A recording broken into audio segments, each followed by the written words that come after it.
The Nashville Predators are hosting a hockey romance night, so get ready with me as one of the attending authors. This is gonna be chaotic.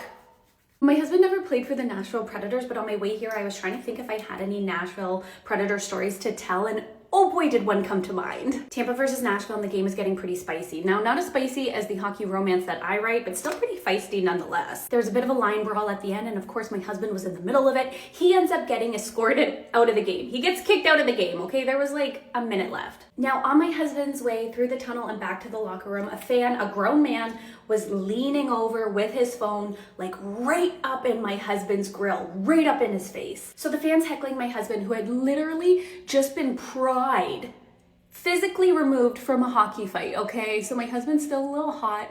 The adrenaline is still pumping. And now all of a sudden he has a fan screaming at him and a phone right in his face. My husband does what any house cat would do and swats at the phone. Bam, okay?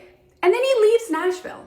The next morning, my husband is ready to move on, except Nashville isn't. The guy has sold the story to TMZ. Not only is there video leading up to the SWAT, but there is a photo of his smashed phone all over the internet. Then my husband gets a call from his GM, which like really nice guy, but not somebody you ever want to just like hear from.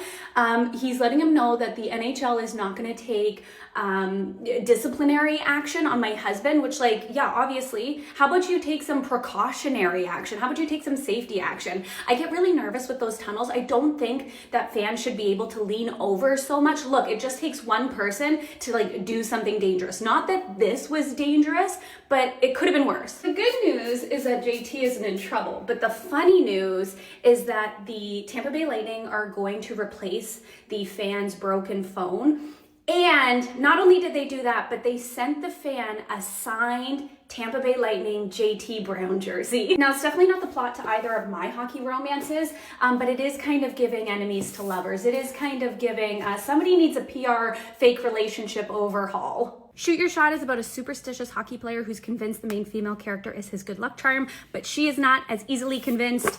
And Evening the Score is about a main female character who takes on a temp job as an NHL mascot to seek revenge against Brody, their new star player. And here is the final fit check. Let's hope Nashville doesn't hold a grudge.